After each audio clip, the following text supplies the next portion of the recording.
Hi, everybody. This is episode 101 of Rabbit Hole.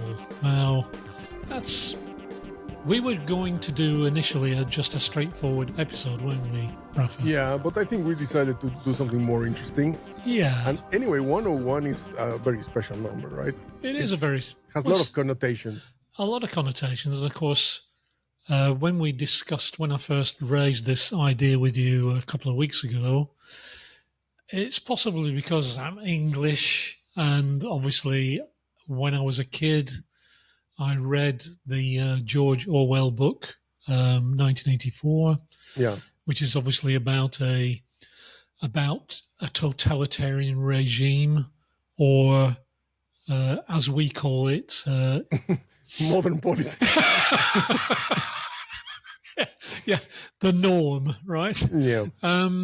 And in 1984, there was this idea, and the regime would take what they thought were people who were not obeying the rules. They would sentence them or take them to this place called Room 101. And in Room 101, they were tortured, and they were presented with their greatest fears and literally driven insane. That was the idea, to try. It was a kind of hell. Yeah, kind of a hell on earth, shall we say. Whereas now we know, of course, that's North America, but... Could be. Yeah, you don't have to say anything, Rafa. Okay. No. Anyway, now, over the years, that kind of idea, Room 101, your greatest fear, has kind of worked its way into language. And we kind of use it, don't we, casually as a throwaway thing of, that's like my Room 101 or whatever. But in the 90s, the BBC in good old England created a program called Room 101. And what they did was they took the idea of 1984's Room 101 and they kind of turned it on its head. And what they did was they invited guests to come in and talk about, they had to have a little list, and they talked about the things, not that they were fearful of, but annoyed them to hell and back, basically. And basically, they got to talk about it, and basically they got to kind of condemn their idea to Room 101, where it would remain and would no longer exist in the world. Yeah, banish it. Yeah, exactly. And basically, they had to convince the host why it should disappear. Okay, so we thought, well, maybe episode 101 of Rabbit Hole, maybe we should try and do something similar. Yeah. So without further delay, because I feel as if I'm rabbiting on here, I'm going to ask you, Rafa, all right, what would be the first thing you would like to banish to Room 101? Well, I prepared three things. Okay. And I'm going to start with the most, how can we say? Well, I think all of them are kind of trivial but the first one, okay, here it goes, is smart fridges. Especially the ones that sends you a lot of notifications to your phone. Right. I mean, let's be honest. We live in a place or in an era in which we get a lot of notifications already. Yeah. Email notification, all kind of app notifications, the weather, news are coming. I don't think you just need to receive one that will say that you are low on milk or out of milk. Right. When actually, if you go to the freaking fridge, you will discover yourself that you are out of milk. Yeah. Go on. Yeah, it's just that, and not only that, it's also the cost.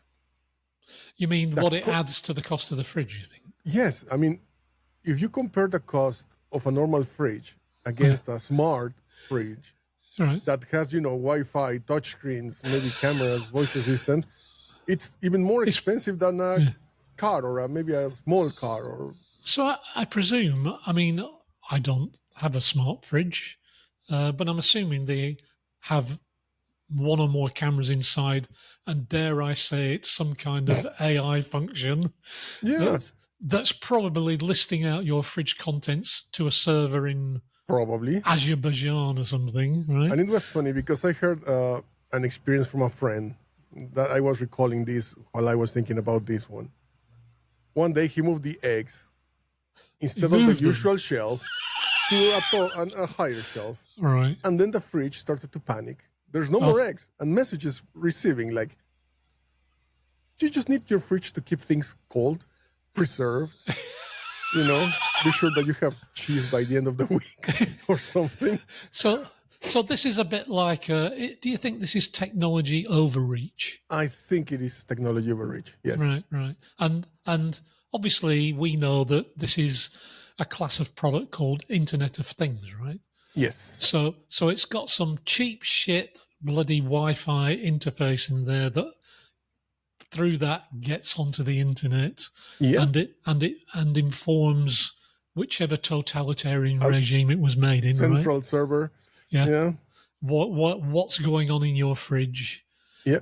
Presumably it's got a microphone on the door, so it's listening to everything you're saying in the kitchen. But you need to think about exactly what you're saying about also security part.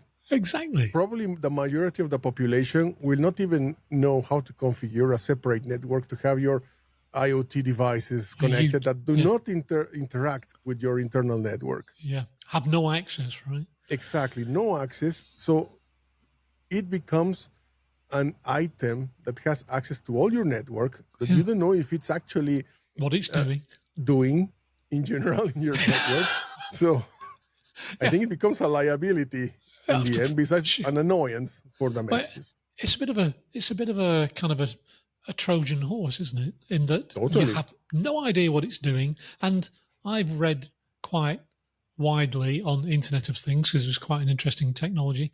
And I know for a fact that the manufacturers do not pay enough attention to security. Not at all, yeah. It's rare. One of the great fears of the Internet of Things is that these IoT devices, of which there are already probably hundreds of millions, I think I read somewhere it will be in the billions in the next 20 years, and that they could be recruited into kind of a botnet. Oh, imagine that. Yeah. Imagine that, indeed. So people are fearful about the Chinese hijacking their BYD electric vehicle. Wait till you can't open your fridge door to get your milk out because the Communist Party have locked it because we're in some kind of standoff, right? Or because your fridge stole your credit card number. Your fridge has stolen your credit card and it's buying stuff on Amazon. Yeah, exactly. So that's why I would ban smart fridges to Room 101. I'm inclined to agree with you because I think I told you I've got a smart washing machine. and I've actually connected it to my, and I'm not being ironic, on my Samsung Mega TV. It's called the Smart Home Hub. Okay, yeah. It's basically not smart, but I've connected the washing machine to it, and it comes up with all kinds of fascinating messages that I really don't need, right? So I've now removed it from the Smart Hub. Yeah. And it's like you, we're already overwhelmed with bloody media messages and inquiries and notifications, and we don't need any more. We need less, not more. Yeah. Right? We just need to have milk and cheese cool down.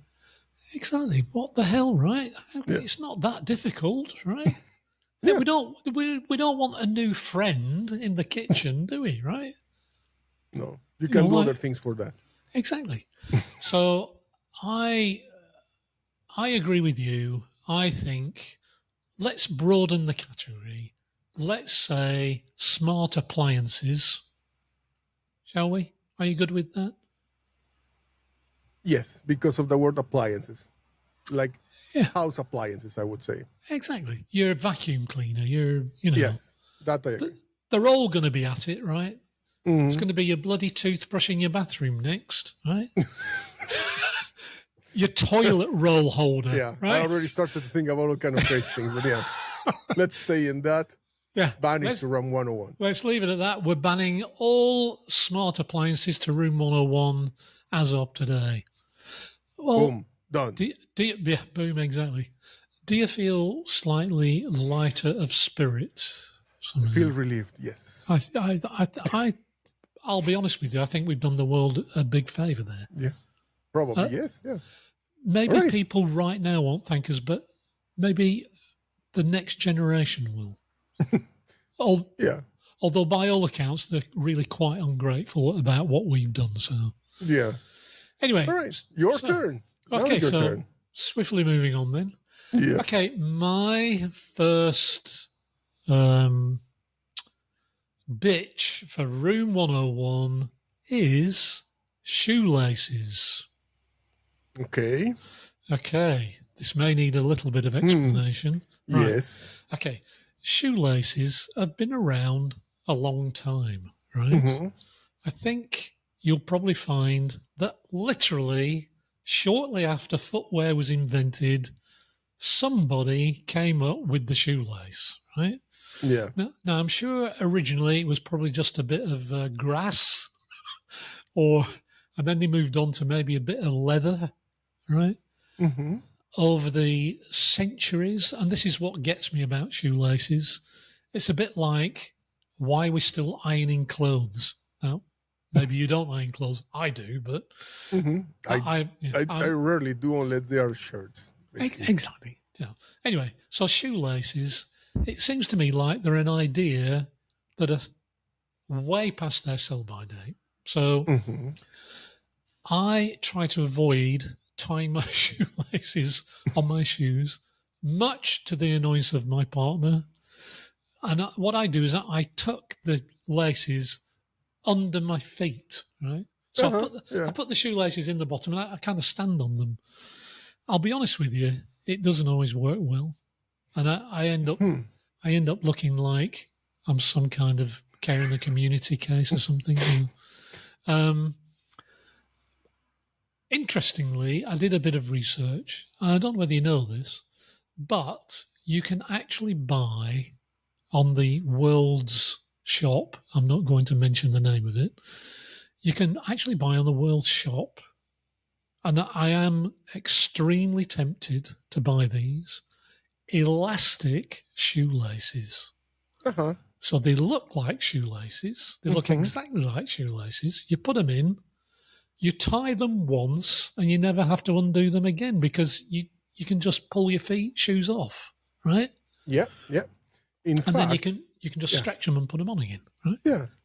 Well, maybe I have a solution for you. Go on. If you look around, maybe YouTube or something, there are ways to tie the laces so that they are something like you are saying. You put your feet on, you tie the shoelaces like that, and they remain and they look nice in a nice, let's say, threading pattern. Yeah. And you don't have to do them every time, basically. Right. And you don't have to step on them next time. But you know what's funny, actually? Because I was now thinking about this. I have a pair of tennis shoes of a brand, right, which probably people will know when I said the model, which is slip-ons, that they still have shoelaces, but they are just basically decorative. So I was wondering if shoelaces became a kind of must-have in like shoes to make them accessory, fashion accessory. Make them look like shoes, I don't know, and not Crocs, maybe. But basically, this is, you don't have to tie anything. You just have to slip your foot on your feet, and that's it. Well, I have a pair of running shoes, and because I run, and they are fantastic. They have no laces at all. They are like slip-on running shoes, and they perform brilliantly. Right? Yeah, they're quite tight to put on, but once they're on, if they're for running, well, obviously, right? But there may be alternatives, but they're not mainstream, are they? Because the vast majority of things you buy with shoelaces, they are, I don't want to say it, but active shoelaces. You actually have to tie them. Right? Yeah, yeah. Formal shoes, most of them would have. Yeah. So, but why? Why are we still doing that? I don't know. I mean, at some point, even for children, you have Velcro attached to exactly. Why things do they get Velcro? Right? Yeah. Maybe. I mean, I'm asking the big questions here, Rafa. Is it a conspiracy? I don't know. The thing is that, would you agree that shoelaces have a lot of uses besides tying the shoes? I mean, they take them out in prisons, right? So you don't hang yourself from them. Yeah, but that's because shoe manufacturers keep putting them in shoes, right? I agree. Yeah. And if you're a MacGyver fan, right? Yeah. If you're a MacGyver fan, yes. And I've actually used shoelaces from like hiking boots, which are very long. Yeah. I've actually used those resistant. And they're very good. They're tough. I've actually used those as an improvised belt for trousers. So yeah. Again, it's the care in the community look that I'm going for, Anyway, so that's my thing. I think shoelaces are some kind of hangover from a bygone age. They're not necessary. People have trouble with them. Poor kids probably still have to learn how to tie them at some point because they know when they grow up in the future, where we have jetpacks and God knows what, they'll still have to tear their shoes before they go out, right? So I think we'd be doing them a favour if shoelaces went to room 101. What do you think? Well, I have to agree with you for the simple reason that I also don't like shoelaces. Right. And I try to have tennis shoes without shoelaces, that like the slip-ons, or the kind that I can just tie once and then just try to slip them in. Right. Yeah. And not have to, tie them all the time. Although I never had any issues with tying them, but I know somebody that now just came to my mind that always has issues tying the shoes. And every time they do it, like 10 minutes after it gets undone. Right. I'm not understanding why exactly. I never pay attention to that. But I blame the parents, but could be actually. Who knows? So, are you going to grant me my wish? Yes, I agree with you. Let's banish shoelaces out. To room 101, right? Yes. So there's one thing that I forgot, which is to show you actually the door that we're going to bash them to. I thought you'd forgotten. There we go. That's what we're talking about. Let's go to room 101. Yeah, that looks very formidable, that door. Yeah. Looks like the kind of door that should have room 101. Yeah. And I'm assuming there's only a handle on the outside or what? I don't know. Or the inside, I don't know.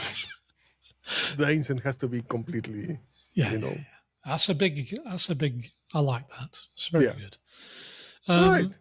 Okay, so on to your room 101 candidate number 2. All right. This one, my second one, is related to a bit of, let's say, human behavior. Right. And it's kind of, I think there's a lot of talk about it. And maybe because we are old enough to have lived another era without it, kind of annoys me. Go on. And so I'm talking about people who record entire concerts with their phones, especially portrait. Yeah. And if you have a wall of phones in front of you, So I just cannot understand it. I mean, let's be honest. I have recorded portions or pieces of a song, for example, because it's okay. Now we have the technology to have a memory from that concert. Maybe you or at least what I do is I record maybe 30 seconds of what I like, parts of a song that I like. If I go to a concert, I have recorded, for example, even a full song at some point. But most of the times I just keep my phone in my pocket and I'm just watching and enjoying the concert. Be in the moment, right? Yes. Now, truth is that, for example, recently when my daughter has been on stage in a concert, I film it all. Right. But that has another purpose. And that is just thing. a fixed camera. Yeah. That it's pointing at the stage just for her to review, how she did afterwards. Yeah, performance. Yeah. But to be in a concert of an artist that you like and you go to enjoy the concert and you pay a lot of money sometimes for a ticket because it depends on the artist or the type of music that you like. And then you go and you spend your time filming or even sometimes streaming a live concert. So that's kind of like an Inception thing. And then you end up just having a video because normally you will have also bad audio from those recordings. Well, not perfect. I was going to say that for sure, we know that the quality that you will get in that kind of environment from any mobile phone is shite, right? Mm-hmm. It is crap, right? And what I am equally annoyed by these people, and when you think again about potentially how much you've invested to go and see your favorite artist, you would think that you would want to be in the moment so that you could use that old-fashioned thing called the memory inside your head, right? Which is the best, right? Yeah. Instead of not being in the moment to make a crap recording. That will be your memory. And that will be a memory because you weren't paying attention, right? Yeah. Again, I mean, where do you think this comes from, this habit? It's common, obviously.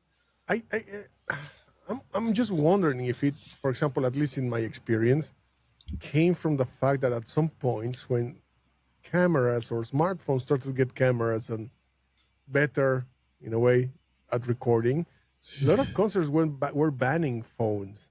Right. And that you were not allowed to have recordings because, damage the artist. And the artist would maybe sell you the recording of the concert afterwards.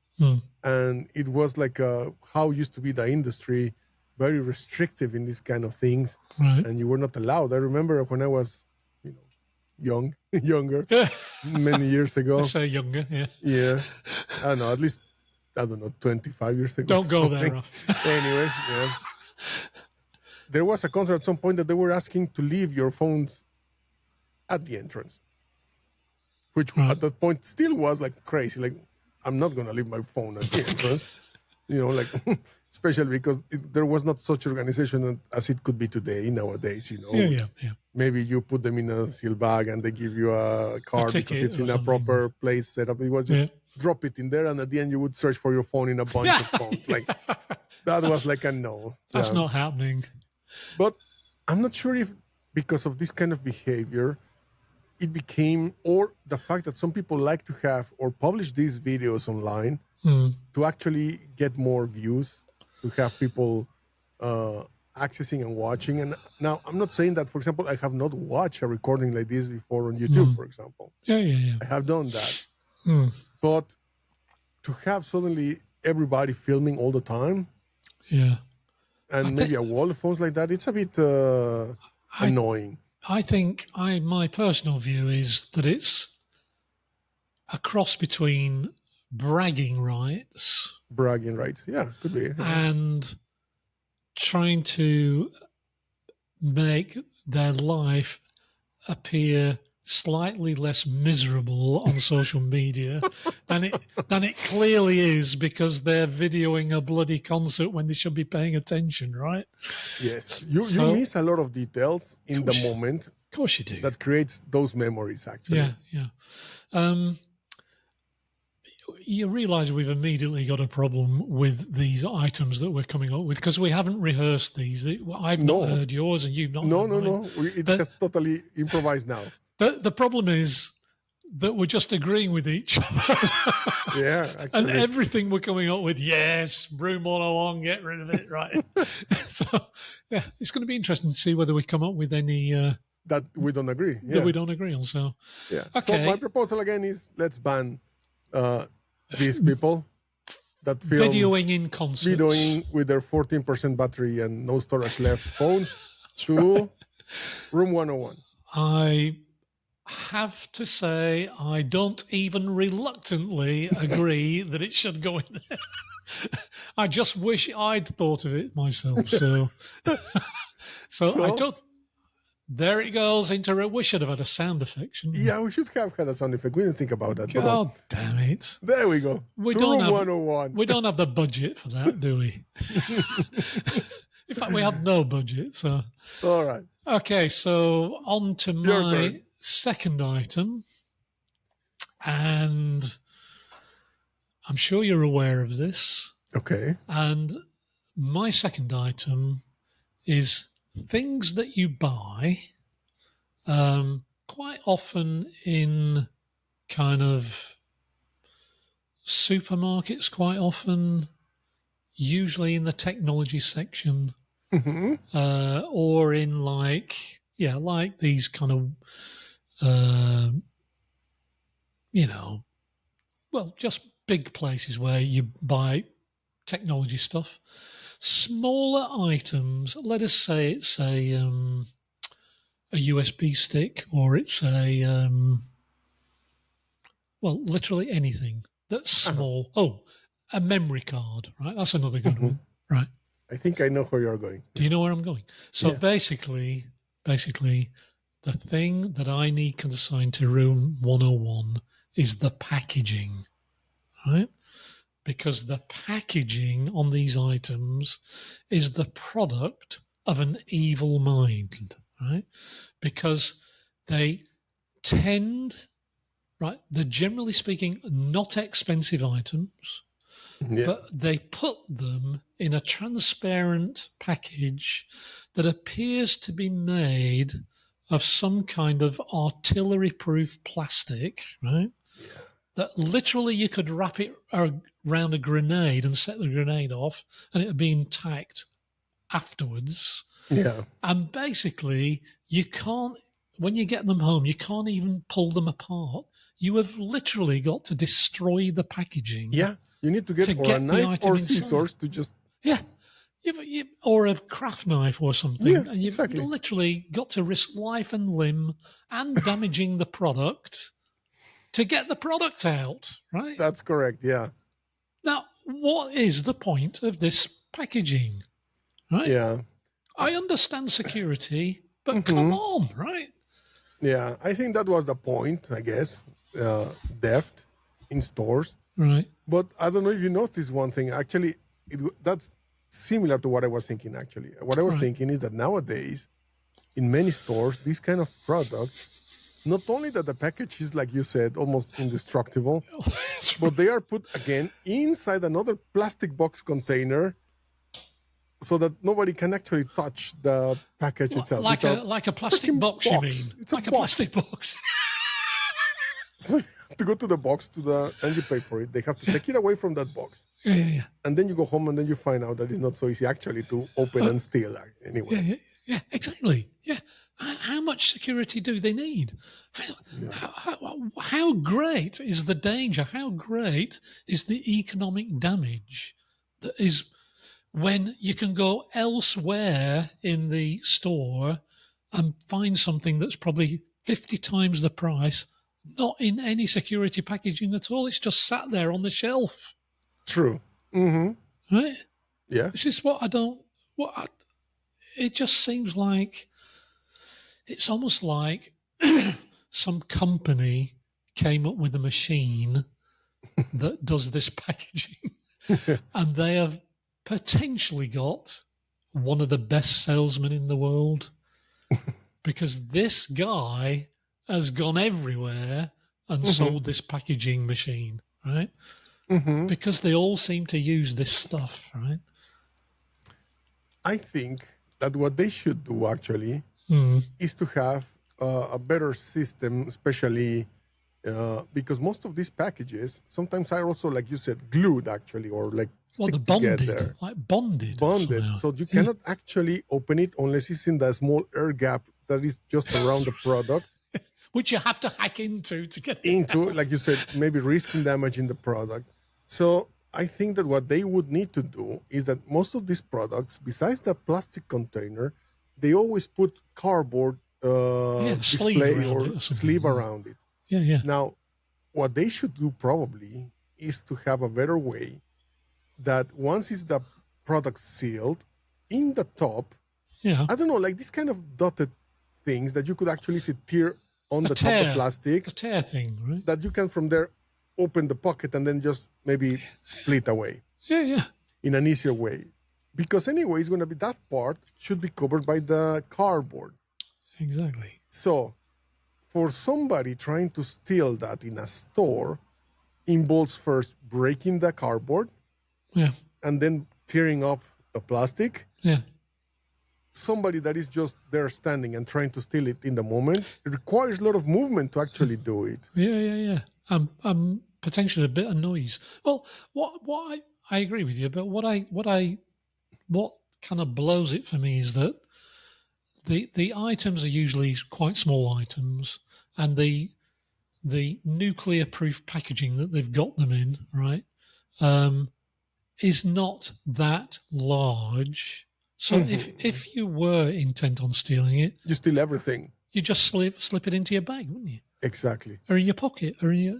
Yeah, and that's why some stores try to put those products do the box thing extra, because that's even harder. Yeah. Then you have double things that will ring in the exit arch, security arch. So. Yeah. I suppose maybe, yeah. So I've got a suggestion, right? So, you know the wireless tags, right? Obviously. Yeah. Now, I know that in the past there was an excuse of cost as to why tags weren't put on cheaper things, right? But as far as I understand it, wireless tags are literally so cheap now that you can literally put them on anything. So I don't simple stickers, basically. Exactly. I don't understand why they just don't put them in a more buyer-friendly package with a tag, right? Mm-hmm. Because what store selling this stuff doesn't have the detectors on the doors? They all have them, right? They all have. And in fact, I want to believe they all, when you buy them and pay for them, they have to run them through these things to deactivate the tag. Yeah, exactly. Right? Yeah. So why not have included in every package inside the cardboard, for example, one of those tags, and when you receive it as a retailer, you just add with a reader to your inventory that tag that is connected to your arches. Yeah. And that's it. You go, you pay for it, you deactivate it, and then you exit the store. Yeah. I think it's because it's a customer satisfaction issue that they're not that interested in. Mm-hmm. And it's, I think, what they perceive as a cost for them that is kind of a hidden benefit, in that the user, the buyer, only really benefits from it when he gets it home.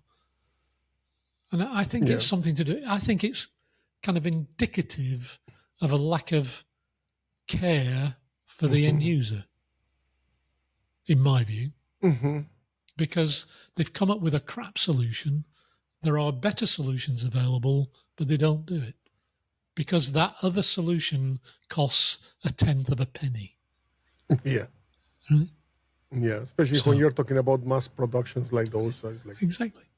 So what do you think, Rafa? Should products in thick, very tightly sealed plastic packaging go in room 101? Okay, so in this one, I'm a bit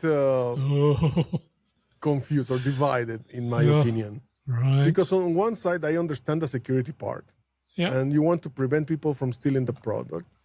But you said something very important also, that the companies that create this kind of packaging for their products does not think also in the end user, in the customer that gets home. The quality experience, right? And that the fact that you sometimes have to risk scratching the product with a knife or with a utility knife it's I don't know if it's worth. They don't care about it, right? Yeah. So because of that, I would say that, to run 101 with it. Oh, nice one. Okay. Yeah. Thank you very much. All right. I look forward to buying my next item in a easy to access package. We gave them already some solutions. Don't forget to share your, give us our share of profit for the idea. It's not like we're just coming up with problems. We're actually offering solutions. Exactly. There we go. This is like a public service announcement. Uh-huh. Mm-hmm. So your third item. Right. So far, the two first ones I had, one was a physical product. The other one was some behavior, but included also some technology product instead of physical. It's like technology product. Right. So my last one has nothing to do with technology, but is related to clothes. Clothes. Yes. So what I want to send to Robo 101 is clothes with fake pockets. Oh, they are annoying, aren't they? Yes. It's the most annoying and nonsense thing that you can ever think about. But are you saying it's annoying because you didn't realize they were fake till you got it on? Because I don't know. When I buy something that looks like with a pocket, it's because I expect it to be a pocket. You expect a pocket, right? Why would you put something that looks like a pocket? What is not a pocket itself? What's the usage for that? I think it's just a flap that, it's moving up and down, and you find it in trousers, in coats, in jackets. I don't know, even gym wear. Like, why would you put a pocket, a fake pocket that has absolutely no use for there? Then just remove it. Don't put it in there. Yeah, I think it's obviously meant to be a fashion detail, isn't it? Yeah, that's what it is. But yeah, I mean, from the practical point of view, I just hate it. I hate when I see a pocket, and then you just do this and what the fuck? It's sorry for the word, but it is like You don't think hate is a bit of a strong word for a pretend pocket? Well, I don't know. I like pockets. When I buy stuff, for example, shorts or things, and I always look for them to have pockets. Let's be honest. I mean, maybe it's just me. Let's be honest, the pocket is one of the greatest inventions of all time. And I don't know when they first appeared, but I think it was a long time ago. And we've never improved on it, right? But what? So let's say that you're in the Middle Ages and you have just invented a fake pocket. What would be the usage for that? A boy to get robbed and then maybe hide the money somewhere else, and then somebody comes and in your codpiece. I'm pretty sure that happened. I just made that up, but I'm pretty sure that's true. Yeah. So it's like a misdirection for thievery, right? Probably. I actually don't know. How about a fake pocket, but with what appears to be an outline of something valuable in it? Okay, now that would be for sure some kind of misdirection in case somebody wants to rob from you. But let's be honest, nowadays, if somebody comes and rob from you explicitly like that, it's not a pickpocketer, for example, in case it's a coat and has the pocket here. Right. It's going to be somebody or with a knife or with a gun. Machete. What are you going to say to the guy? Please don't shoot at me. It was just a joke. It's a fake pocket. It's a fake pocket. I have nothing with me. You're risking for him to get pissed off and just chop your head off. You get in harm's way. Right. So you actually think they're a public danger? God, we're stretching this one. I guess. Yeah, this is going to be. No, I agree with you. Fake pockets are annoying, and unfortunately, I can't put it in room 101. Okay. I'm sorry, because that's it. It's fine. This is that kind of nebulous area called fashion. Yes, and that's why I said that at least this was a case for my personal likeness for pockets, and that's why. If you had said to me, and you didn't, but if you'd have said to me, you hate the idea of fake pockets in functional clothing like sportswear, that I would agree with. But just I said it as a general thing. Yeah. As general, I think fake pockets can actually add something to the look of something. I'm not a big fashionista, but I see why they do it. So I'm sorry, Rafa, I can't put fake pockets into Room 101. That's it. But I would like people to comment. What do they think about until now of our objects and the decisions we took about banning or not? Because we're now doing the last one, which is yours. My last one. Although I did have more. I don't think people have enough time to listen to them all. So we'll limit it to 3 each. So my third item for banishing to Room 101 today is trigger warnings and / alteration of original works because of people's sensitivities, right? Okay, so you're meaning in media, like or social media, media, not only media networks. I've read more than once, believe it or not, about university lecturers giving trigger warnings in notes before students go to lectures. The poor little lambs might be upset by some of the things they talk about. Oh, you've disappeared from my... Are we still connected? Yeah, we're fine. All right, good. Okay. Hang on a minute.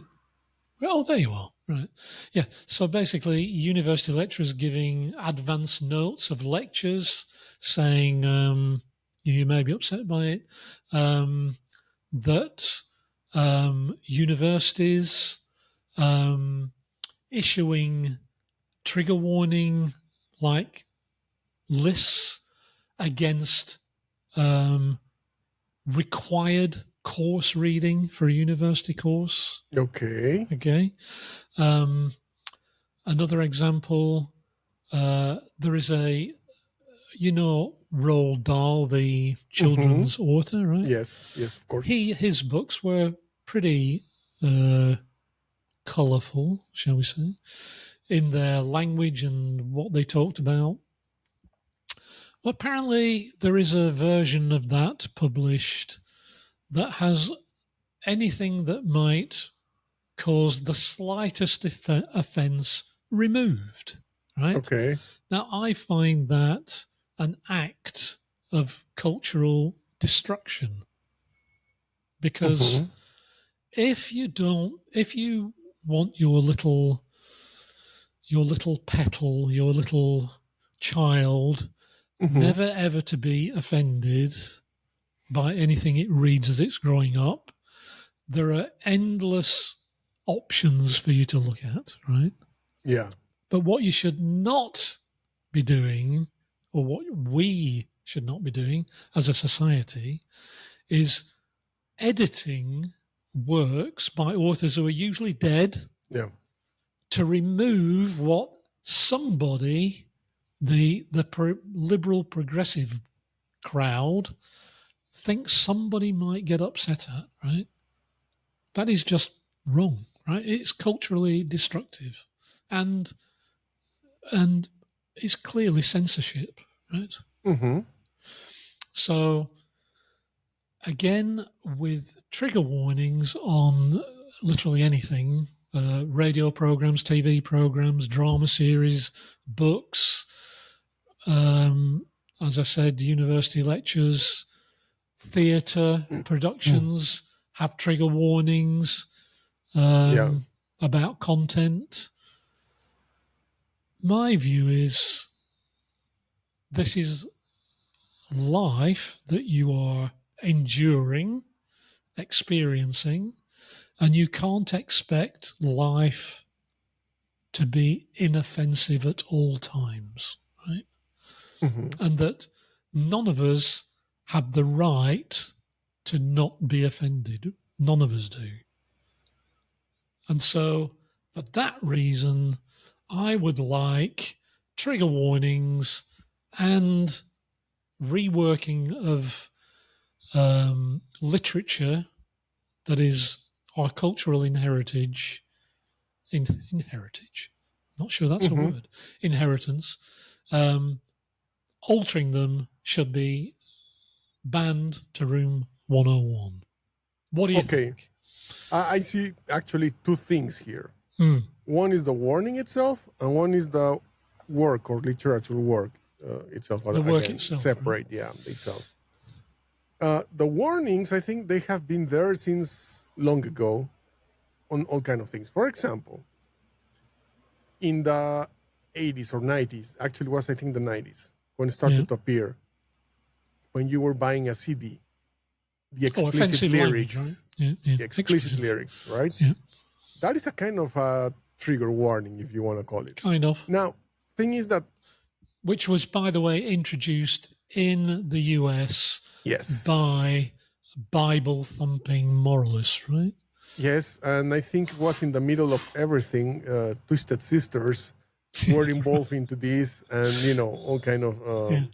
LGBT... Because of some of their videos and how they were portrayed and the language and so on. Yeah. And then it started to appear more and more bands using, how can we call it? I would say just colloquial language. Because honestly, in the regular language, there's always this kind of, let's say, bad words, being used. Culture. Like F words and things like this being thrown out.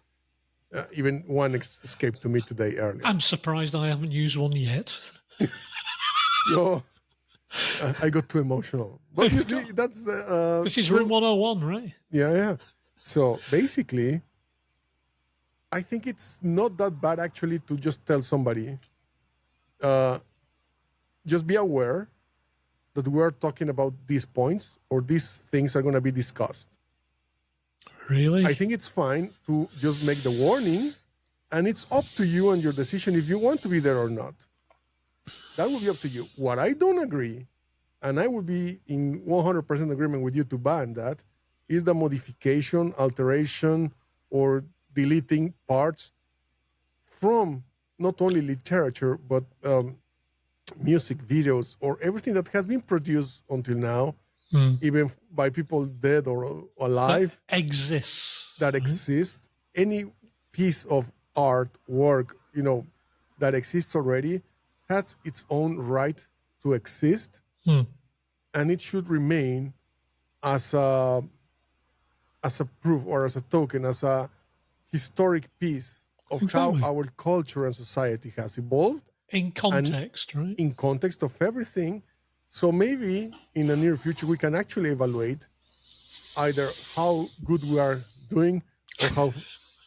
or lightly, badly we're doing. Yeah, bad word insert here. We are doing, right? Yeah. So I think I would just divide this in like 2 items here. Okay. Instead of just one. And I would not ban the warnings, but I would ban all alterations. Right. So that would be my decision. I think 1 out of 2 is not bad. Yeah. So for that, alterations, modifications of everything, just, they go to Room 101. Yes. 1 out of 2. Yes. That's a better track record than my government. Then that's another topic. Let's not go there. Yeah. All right. So what do we think about... I think it's funny to sometimes reflect and talk about these kind of things like this, in this setting. I think it is. We should maybe try this format again before we get shut down by the BBC. True.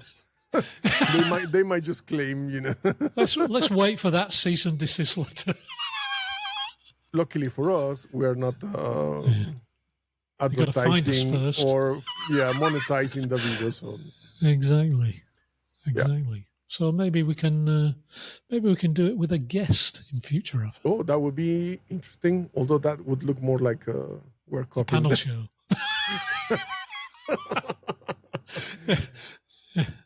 But we're based actually with the Orwell.